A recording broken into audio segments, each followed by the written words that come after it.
Hi, James from NCC here. Welcome back to our channel where we continue the CompTIA Network Plus video series. We'll be looking at the third chapter, which covers physical media, starting with Module A, copper media. Now, why are copper cables still so widely used in modern networks, and what can go wrong with them? Copper cables have been the backbone for data networks for decades. Why? Because they offer a great mix of conductivity, strength and affordability.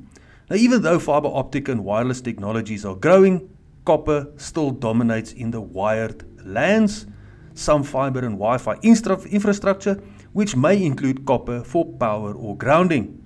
Now, in this module, you learn to identify twisted pair, coaxial cable types and standards, and troubleshooting copper connectivity problems.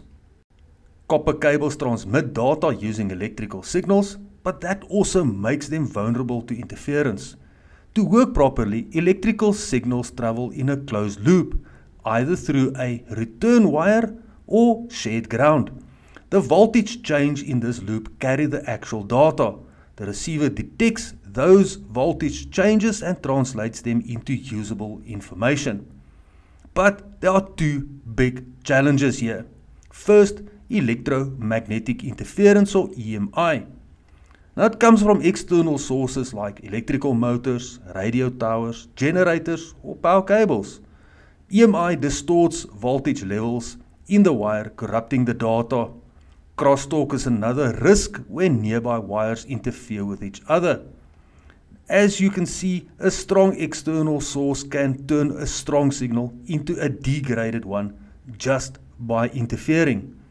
Now, second, we're looking at attenuation. The longer the cable, the weaker the signal.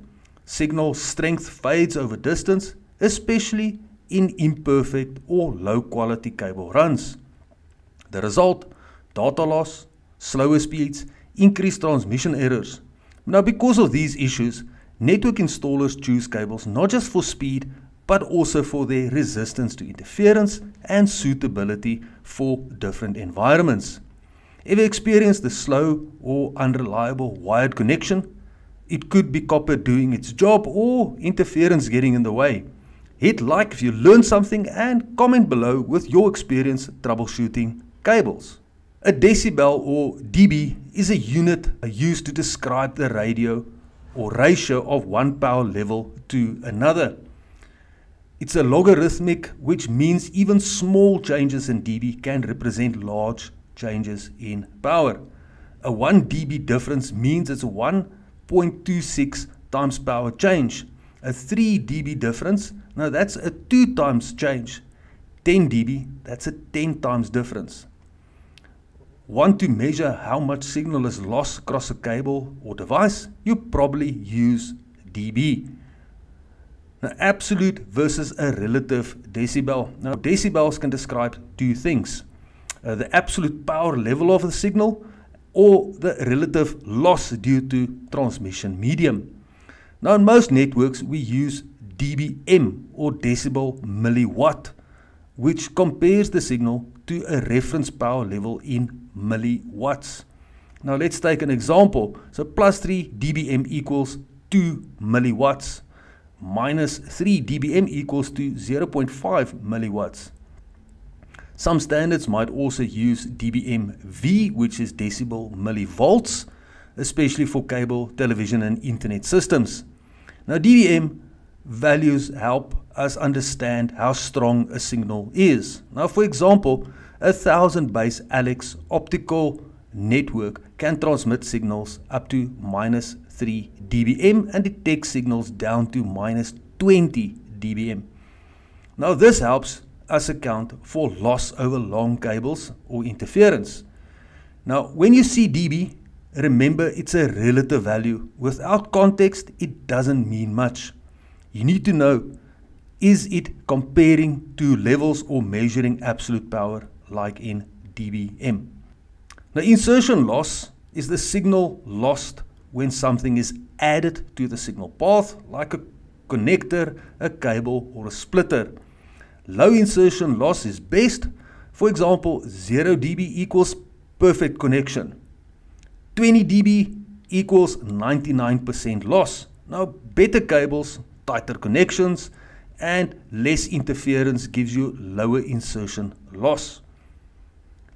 Return loss happens when signals bounce back due to bad connections or mismatched impedance. Now in fiber optics, it's sometimes called Fresnel refraction loss. Causes include poor terminators, dirty connectors, and factory defects. Now the higher the return loss, the better. 20 dB return loss equals 1% of the signal reflected.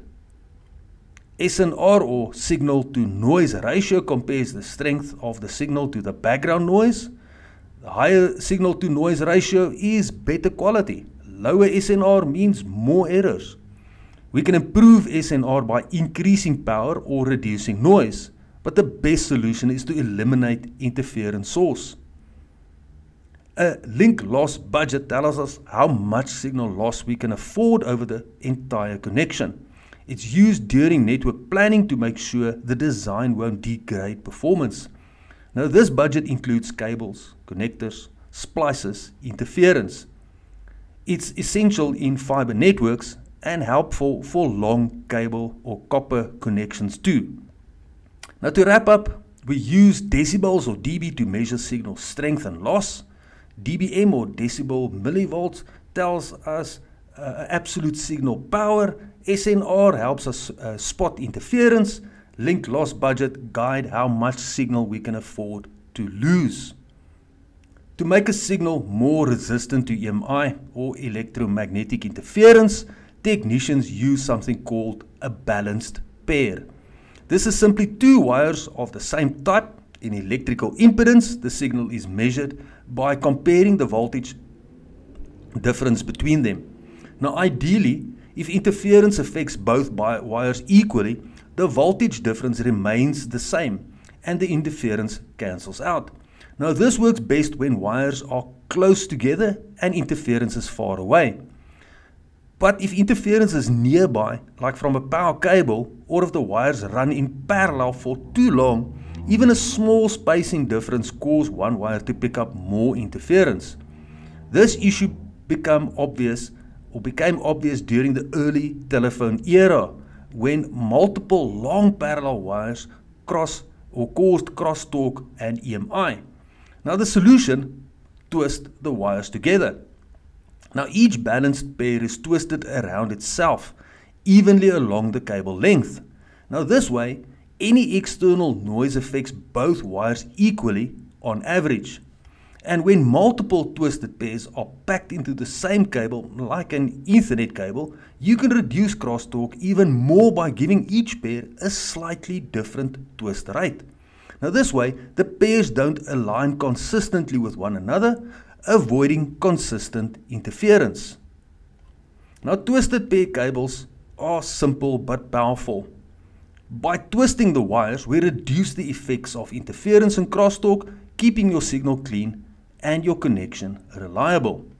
Twisted pair cables can be categorized in several ways: the types of wires used, the insulation material, the number of pairs, how the pairs are bundled, and the presence or absence of electromagnetic shielding. Now each of these features can impact the cable's performance, safety, or ease of installation. Solid versus stranded. Now twisted pair wires can be either solid or stranded. Now a solid conductor is a single solid wire and is best for permanent installation. It's cheaper and resistant corrosion. The stranded conductor is made of many thinner wires twisted together. It's more flexible and handles movement well, so it's ideal for patch cables. PVC or plenum. Next is the jacket material. Now PVC or polyvinyl chloride is affordable but can burn and release toxic smoke. Now plenum rated cables use a low smoke, fire retardant jacket. Now these are required in air ducts and other areas with strict fire safety requirements. Now important there, never use riser rated cables where plenum cables are required. Next, we look at number of pairs. Now Ethernet cables typically have 4 pairs, in other words 8 conductors in total. Older telephone cables might have just 2 or 3 pairs, while trunk cables can have up to 25, which are usually grouped into bundles. Color coding. With so many wires, color coding is essential. Now, Ethernet cables often use blue, green, orange and brown. One wire in the pair is a solid color and the other has a white base with a matching color stripe. Pitch or twist rate. Now, the twist rate of a pair, also called the pitch, helps reduce crosstalk. Now, the higher twist rate offers better resistance to interference. Each pair in a cable may have a slightly different twist rate to avoid aligning with others and reduce crosstalk even further. Twisted pair cables may also include electromagnetic shielding, categorized as follows. Unshielded twisted pair, or UTP, no additional shielding, relies entirely on the twisting. It's light, cheap and the most common. Foil shielding uses grounded foil. It can wrap individual pairs, UFTP, the outer cable, which is FUTP, or both, FTP. Braided shielding, now braided or uses a braided copper instead of the foil. It can wrap the entire cable, which is SUTP, or be combined with foil, either in SFTP or SFFTP. Now, understanding twisted pair cable properties help you choose the right cable for safety, flexibility, and performance. Again, if this helped you, hit like, comment your thoughts below. Not all Ethernet cables are created equal. Do you know which category your network cables are? When choosing network cables, it's not just the physical build that matters. You can also need to ensure they support the right network standard. Now, twisted pair cables follow the ISO IEC 11801 standard, which defines multiple cable classes, each supporting a specific maximum transmission frequency. Now, generally, faster networks require cables that support higher frequency. Now, ISO IEC 11801 defines classes A to II, which in practice you'll see them labeled as categories, or CAT for short. Now, these include CAT 1, 3, 5, 5E, 6, 6A, 7, 7A, and 8. Most of these are unshielded twisted pair or UTP cables by default, though some newer, faster categories may require shielding. Most twisted pair cable categories are backward compatible. That means you can replace a Cat 3 cable with a Cat 6 cable without needing to change the rest of the network. Let's break down the major twisted pair cable categories and what they support. Now, Cat 1 or Class A, which operates at 100 kHz, used for old telephone lines, not suitable for data networks. Now, Cat 3 or Class C, operating 16 MHz, used in early Ethernets, still used for voice, but not fast enough for modern data networks. Cat 5 or Class D, operating 100 MHz, supports fast Ethernet and gigabit Ethernet, used for data, voice and video, now considered outdated and replaced by Cat 5e. Now, Cat 5e or enhanced version of the Cat 5 with better testing standards. Now, Cat 6 or Class E, operating 250 MHz, stricter crosstalk specification, popular for gigabit Ethernet and short distance 10 gigabit installations, usually shielded and grounded. Now, Cat 6A or Class EA, 500 MHz, shielded, supports full distance 10 gigabit Ethernet. Cat 7 or Class F, operating 600 MHz, now like Cat 6A, but with better shielding for high noise environments. Cat 7A, Class FA, 1000 MHz, which is enhanced Cat 7. It may support 40 gigabit per second Ethernet in some cases. Cat 8.1 or Class I, 2000 MHz. UFTP or FUTP shielded, supports 25 gigabit per second Ethernet up to 36 meters, used inside data centers. Cat 8.2 or Class II, still 2000 MHz. SFTP or FFTP shielded, supports 40 gigabits per second up to 36 meters, requires special Tera or GG45 connectors. Now you know which cable category matches your network needs. Choosing the right one ensures speed, reliability, and compatibility. Comment your thoughts on which cable you're using below. When working with twisted pair network cables, it's important to understand how they are connected. The usual standard is the modular connected, originally designed for telephone lines. When a cable is terminated, each wire is connected to one pin on a male plug or a female jack. Now these connectors are modular, easy to plug and unplug, unlike old telephone systems that used the screw terminals. Now modular connectors are described using two values. Positions, or P, how many slots or grooves the connector has, or contacts, C, how many of those slots are actually wired to carry a signal. Now for example, a 6P2C plug fits into a 6P6C jack, but only supports one wire pair. More commonly, connectors are referred to by their registered jack or RJ number. Now this naming describes the wiring standard, not just the connector shape. Traditional telephone lines use the RJ11, which is a 6P2C connector. It has 6 positions but only 2 contacts, enough for a single phone line. For multiple lines or special equipment, RJ14 or RJ25 may be used, but both based on the 6P4C or 6P6C. Even though they look the same, they support more wire pairs. Now unfortunately, all 3 of them are commonly just called RJ11. So the only way to know which is to count the number of contacts. Next, the LAN connections. We use the 8P, 8C or RJ45 connector. Now like it's RJ11, but it's got 8 contacts. Older Ethernet setups may only use 2 pairs. But modern Ethernet uses all 4, especially for faster data rates and power over Ethernet.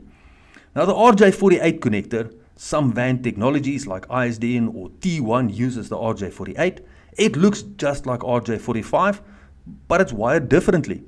2 pairs are for data, 1 for grounding the cable shield, and 1 is reserved for future use. Now newer RJ48 connectors often have a key to prevent accidental use of a RJ45.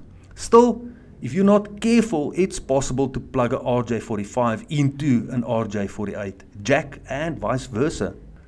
Most twisted pair cables are male to male, a plug on each end. Device and wall drops have jacks.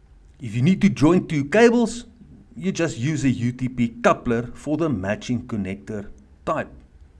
Now twisted pair connectors can't be terminated randomly. Every standard has its own wire order designed to ensure that each wire connects to the correct pin on both ends of the cable. There is no universal color rule, but there is one important requirement. The 2 wires used for each signal must come from the same twisted pair. Mixing wires from different pairs would cause crosstalk and poor performance. Now for Ethernet, the 8P, 8C connector are typically wired using either T568A or the T568B, 2 slightly different color-coded standards. The difference is minor, the green and the orange pairs are swapped. Now the T568A is more common in residential wiring, while the T568B is often used in commercial settings. Both are equally valid, but it's important to use the same standard on both ends of the cable. Now in looking at the connector head-on, with the pins facing you and the clip side down, the pins are numbered from left to right, 1 to 8. Now the pin out for T568A, so pin 1 would be white green, followed by green, white orange, blue, white blue, orange, white brown, and brown. Now for T568B, pin 1 starts off with white orange, orange, white green, blue, white blue, green, white brown, and brown. So the only difference between the two standards is T568A uses green on pins 1 and 2, and T568B uses orange on pins 1 and 2. Now even then, the pairing stays the same. Pins 1 and 2 are a pair, and pins 3 and 6 another pair. As long as both ends of your cable use the same standard, it will work properly. Even if one end is A and the other is B, won't work. If you're building your own Ethernet cable or connecting patch cables to a wall jack, make sure you're consistent with your choice and standard. Most Ethernet installations use straight through cables where both ends are wired in the same order. Now these are used for plugging one device into another, like a PC into a hub or a switch, or a PC or a switch into a wall drop. But when connecting the same type of device, such as PC to PC, switch to switch, a straight through cable won't always work. That's because Twisted Pair Ethernet originally only used 2 pairs for data, and each pair carried traffic in one direction. Now if 2 PCs are plugged directly into each other, both try to transmit on the same pair, and neither receives anything. The solution? A crossover cable, which reverses those pairs so communication works. This is the one time when you would terminate one end with a 568A and the other 568B. Now conveniently, the pairs reserved by these standards are the same pairs used for data. Today, crossover cables aren't always needed. Modern devices, especially those with gigabit Ethernet or faster, often use the Auto MDIX, which automatically detects and adjusts the pinouts. Now, some special purpose cables are also used for configuration and diagnostics. Now, the most common is the Cisco console cable, or sometimes called the rollover cable. Now, console cables don't send or receive Ethernet traffic.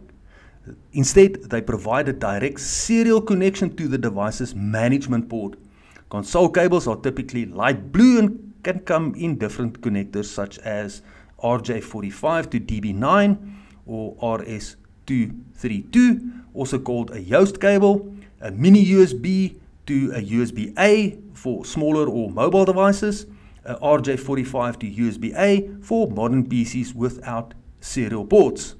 Now in small offices and home networks, modular patch cables often run directly from system to the hub or switch. But in an enterprise network, cables typically plug into a network drop in the wall. This drop leads to a central telecommunications closet. Now inside the closet, all network and telephone cables terminate not with modular connectors, but on a distribution frame. Now a common device for this is the punch down block.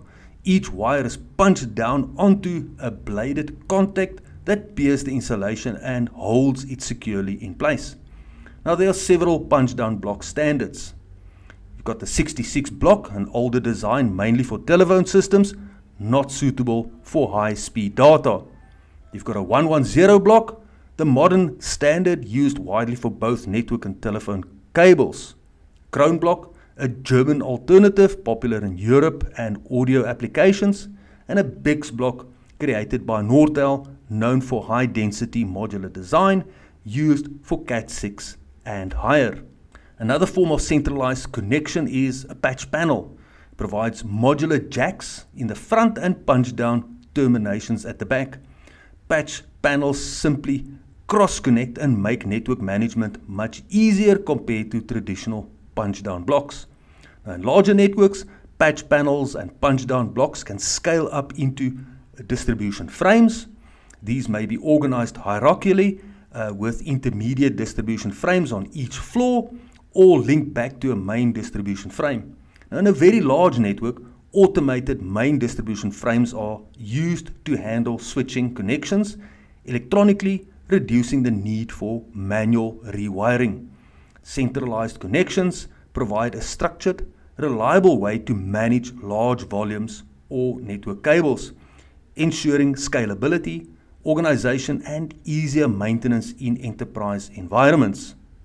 When setting up Ethernet or telephone patch cables, it's not enough to just have the cable and connector. You'll need the right termination tool to cut, strip, crimp and secure wireless properly. Now snips or cutters cut cable to the desired length. A cable stripper removes the jacket from the cable. Cable crimper clamps a modular jack onto the wire ends. Now punch down 2 punches wires into a punch down block, piercing the insulation and cutting off excess length in one motion. Now cable termination is one of the most common tasks for a network technician. Now that's why it's important to keep all of these tools in your toolkit. Many crimpers even come with built-in snips and strippers, making them versatile and space saving. With the right tool, you can terminate both RJ45 and RJ11 connectors. Punch down tools also come in different blade styles, but many feature interchangeable blades for convenience. Now when terminating a twisted pair cable, the most important thing is making sure the wires are in the correct order on both ends. If they're not, the cable won't work correctly. Modular plugs aren't reusable either. So if you make a mistake, you need to cut off the plug along with a couple of inches of cable and start again. When working with RJ45 connectors, find out whether the organization uses the T568A or the T568B wiring standard and stick to it. This ensures that even if a cable needs to be re-terminated later, it will be easy and consistent. The only exception when creating a crossover, in that case you terminate one end as T568A and the other T568B. Another concern, especially for high-speed connections, is the stripping process. You need to remove the outer jacket and untwist the end of each pair, but be careful. Don't unravel more than you need to, since that can expose the cable to interference. In this slide, we're looking at terminating twisted pair cable. Review your needs, make sure you have the right components, tools. Cable grade is typically stamped on the jacket of the cable. Using your snips, cut the cable to length, leave a couple of extra inches on each side for termination. Remember, measure twice, cut once. If you're adding a cable boot, now would be the good time to slide it on and keep it out of the way. Using your snips or your stripper, strip away at least 1.5 inch from the end of the cable.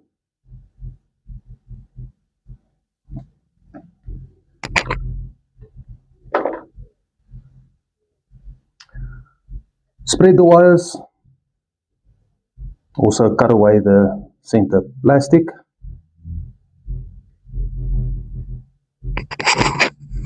Making sure that you don't accidentally cut the wires.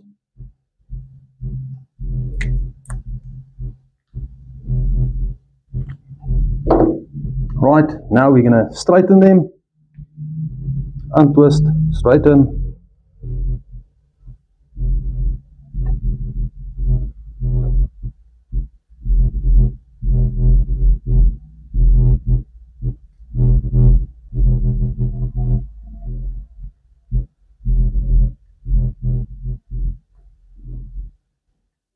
Right, after they're straightened, you need to line them up in either T568A or T568B. Right, I like to prefer the A, so I go white, green, green, white, orange, blue,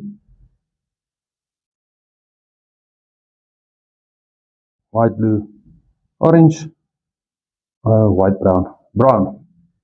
Right, now we need to just line them up quite nicely so that it will be a lot more easier to insert into my modular jack. Right, now I've got two jacks here today. One is a pass-through and one is the normal jack. Now for a pass-through, you would require a crimper that has a blade that will cut them off as you crimp the or cut off the excess cable when you crimp the cable. Or a normal crimper, that will just crimp your normal modular jack. Right, so for your pass-through, we still need to make sure that your cables is nice and straight. So let's do that first. So I'm going to just cut them nice and straight using your modular jack with a tab to the bottom. Hold your cables tight and slide it in. Now, as you can see, as the name implies, it's a pass-through. It passes through and I can still see that my cables or my wires are in the correct order. Now it's simply pop it into my crimper and I would cut it off, and you can see there it would cut it off nice and straight. I won't be crimping this one today. Making sure my cables are still in the correct order here. That way. Right. I'm going to use my normal modular jack. Now for that, I'm going to have to cut off a little bit more. Right. Bring my modular jack closer.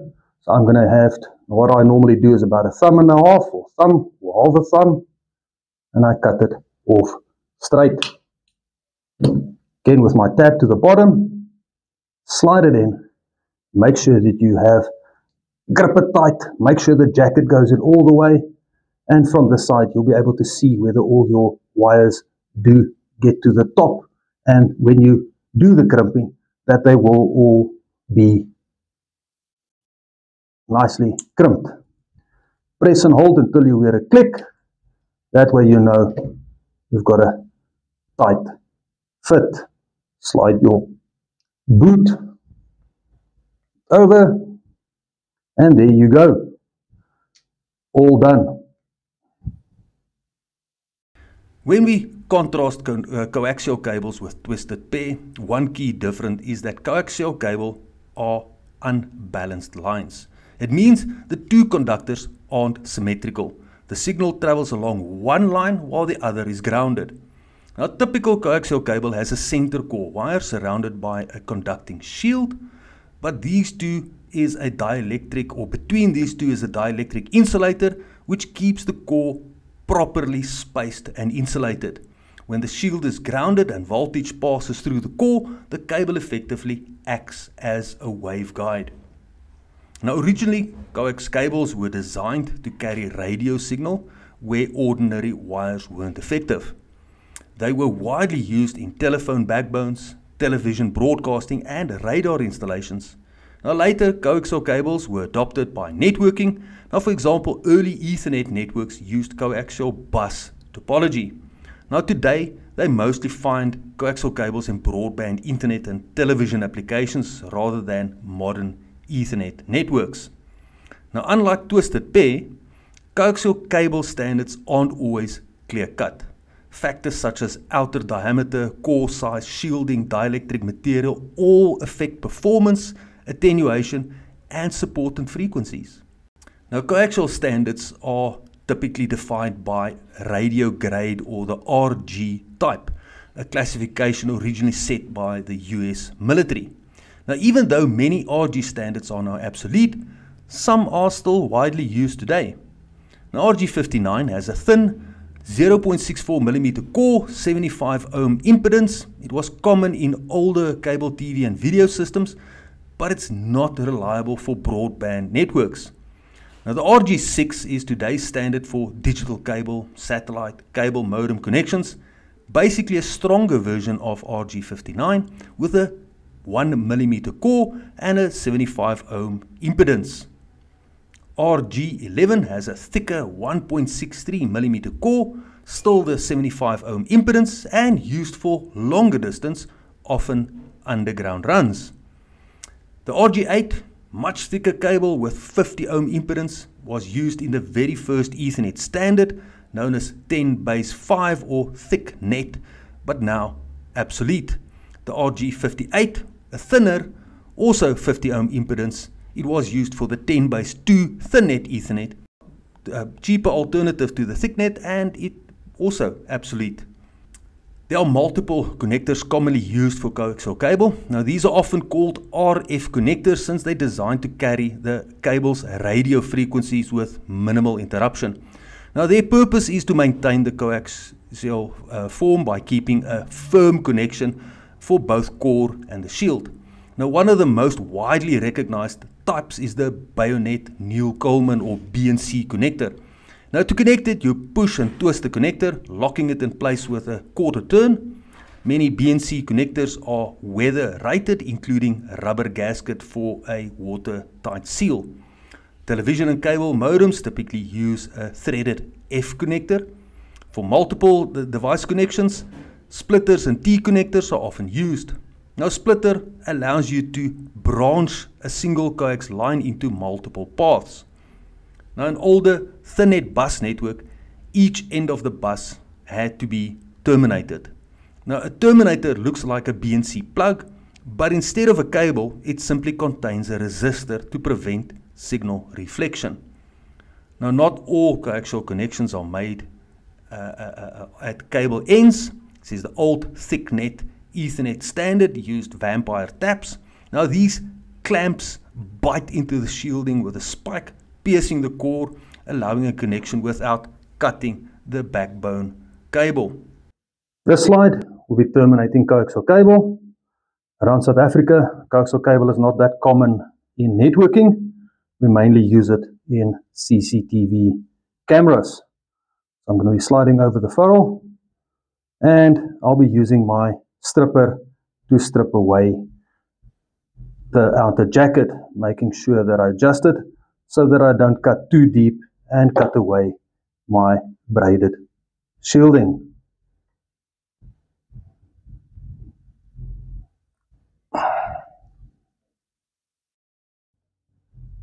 That doesn't come off that easy.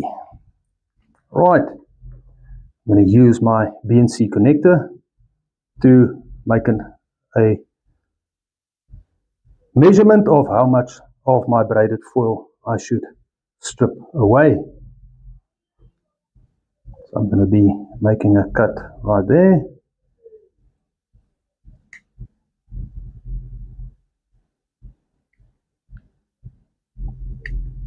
Stripping away only enough to leave for the grounding. I've got my center conductor, and I'm going to cut my center dielectric only enough to not cut off the center conductor. Right, there's my centerpiece. I'll pop it in there. Now I'm going to be cutting about right there.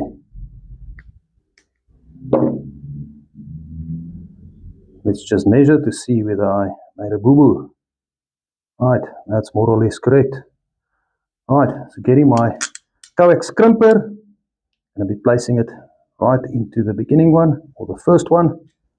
Right, let me just, and I am going to crimp, and this is going to be one hell of a crimp.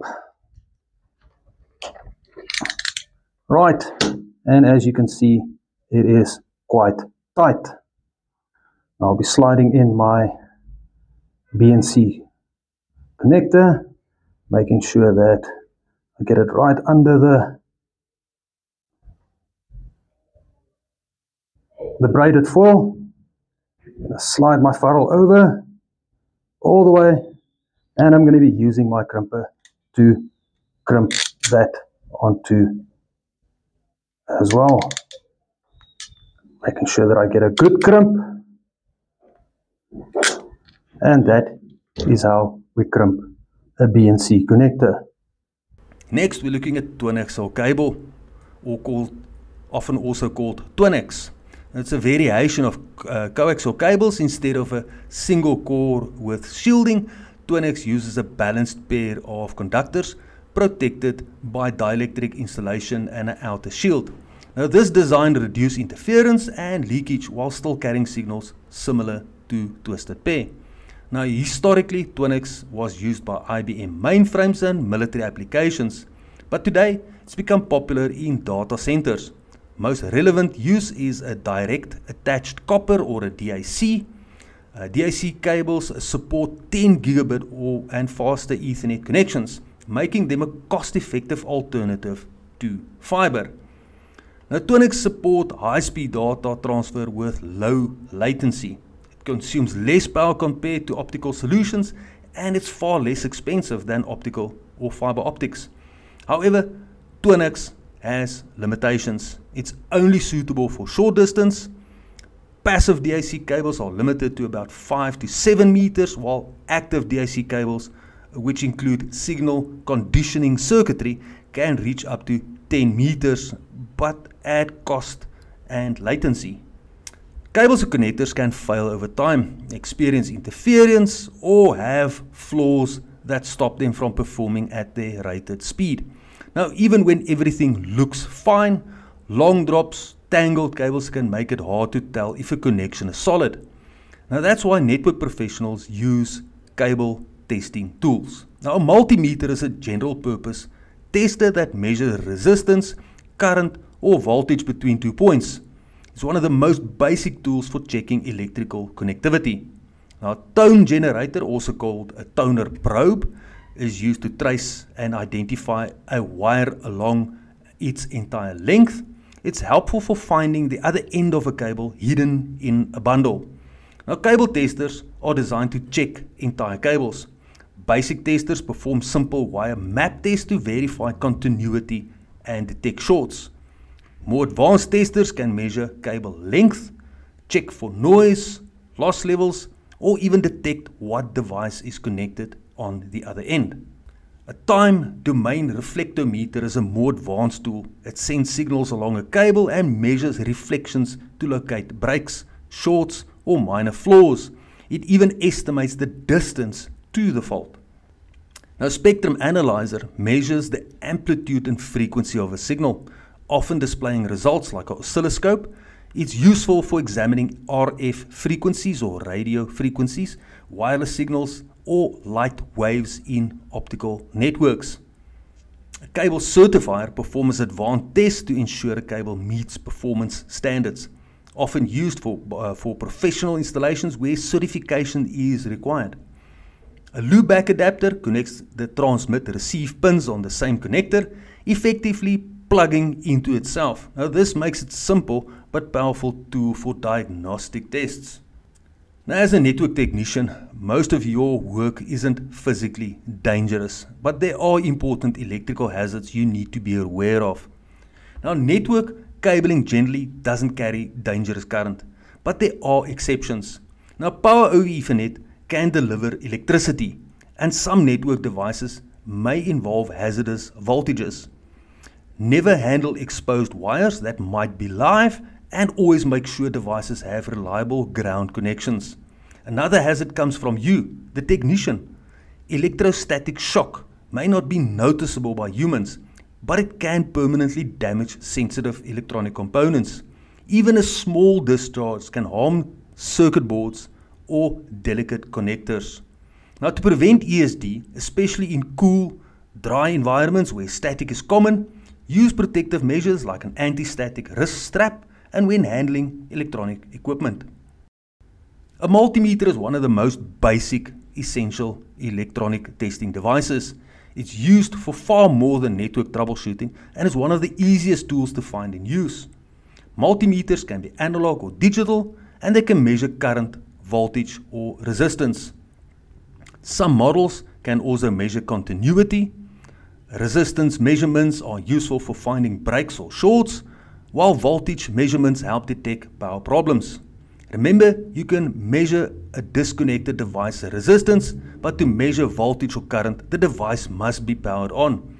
Always follow proper electrical safety measures. Toner probes are essentially tools for tracking where a wire pair goes using electromagnetic induction. They're especially useful in crowded wiring environments or when working with long cable drops.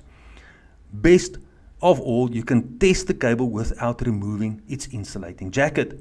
Now, a toner probe consists of two parts. The tone generator connects a wire pair using clamps or a modular jack, sending a high frequency electrical signal through the wire. Now the amplifier probe has a speaker and a metal tip. When it comes close to the wire, it detects the signal and makes a sound. How to use it? Turn on the tone generator, bring the probe tip over the generator's leads to make sure it's working, connect the leads to the wire you're testing, or plug them into a modular jack. Move the probe along the wires in the cable bundle, patch panel or punch down block to trace the connection. If testing resistance, zero the meter by touching the leads together. Touch the leads to either side of the circuit. Read the display carefully. Voltage test shows a negative R value. It means the leads are reversed. Make sure the device is configured correctly. Now to test the resistance, unplug the cable or turn the device off. To test voltage or current, plug the device in, power it on. Set the multimeter to the appropriate test type. In other words, for voltage tests, choose AC or DC. If multiple sensitivity ranges are available, select the one closest to the expected value. Now when troubleshooting copper connections, most physical layer issues show up in the same few ways. There's no connection, the connection behaves intermittently, or performance is lower than expected. Some of these symptoms can overlap with data link layers, so it's important to carefully check the physical connections first. Check the LED. If there's no light, no connectivity. Many problems fall into a few common categories. Breaks in cables, which can interrupt the signal. These may come from damaged cables, bent pins or bad terminals. Internal or external interference, which introduces noise and lowers performance. Cables wired with the wrong order, preventing a successful connection. Poor termination, where split pairs don't match the physical standard. A hardware failure, such as a faulty jack, ports or network cards. For example, a short caused by two wires touching results in no signal. The solution is to replace the cable. An open connection caused by a break in the cable requires reseating connections or replacing a faulty run. Attenuation or signal loss happens when cables are too long or resistance is too high. In this case, replace with a shorter, higher quality cable. Crosstalk interference between wire pairs can be solved by replacing with shielded cables like UFTP. Transposed wires or incorrect termination require re-terminating the cable correctly. In short, troubleshooting copper connections usually comes down to isolating each segment, testing connections, and replacing faulty cables or components with known good ones. Remember, every connection is a potential problem, so work step by step to eliminate possible causes. Now that's it for copper media. Next, we'll be looking at optical media. See you in the next video.